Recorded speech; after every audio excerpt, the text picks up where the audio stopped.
Go ahead and put the vehicle in drive, pull out of the parking lot, and let us get back on the road.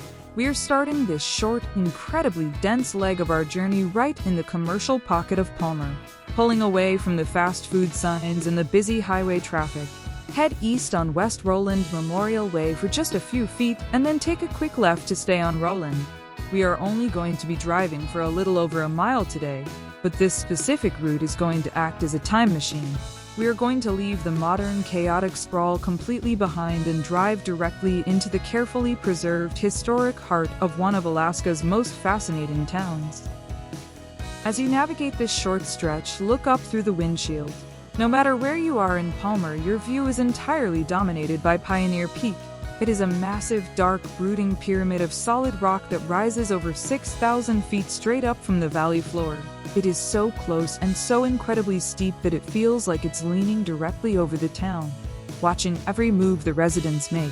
In the winter, the brutal hurricane-force Chinook winds scream right off the frozen face of that mountain, rattling the windows of every house we're about to pass. Get ready to make a right turn onto Evergreen Avenue. As soon as you make this turn, you will instantly feel the pace of the world slow down. The speed limit drops, the heavy commercial traffic disappears, and you find yourself driving down a quiet, incredibly charming residential street. Go ahead and roll your windows down just a bit if it's a nice day. You are driving into a neighborhood that looks like it was picked up by a tornado in the American Midwest and dropped directly at the base of the Chugach Mountains.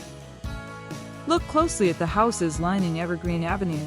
Many of these are not your standard modern suburban builds. You are looking at original Matanuska colony homes. Back in 1935, when the federal government relocated 203 desperate, starving farming families from the Midwest to this exact valley to escape the Great Depression, they did not just leave them in tents forever. The government provided the colonists with a few standardized blueprints to choose from, and they had to physically build these houses themselves, using timber cut right out of the surrounding forest. As you drive slowly past these properties, notice the distinct architecture. You will see square, solid, incredibly practical wooden homes, often sitting on heavy concrete foundations. Many of them still have the original massive wooden barns sitting in the backyards. These structures have survived for nearly a century. They have survived 90 freezing, brutal Alaskan winters. They survived the terrifying, violent shaking of the magnitude 9.2 Good Friday earthquake in 1964. They stand today as quiet, sturdy monuments to the sheer grit, stubbornness, and desperate hope of the pioneer families who literally carved this town out of a muddy, mosquito-infested spruce forest. We are going to stay on Evergreen Avenue for about half a mile, cruising straight through the historic residential grid. Notice how beautifully maintained the yards are. The people who live in this town take an immense amount of pride in their agricultural heritage.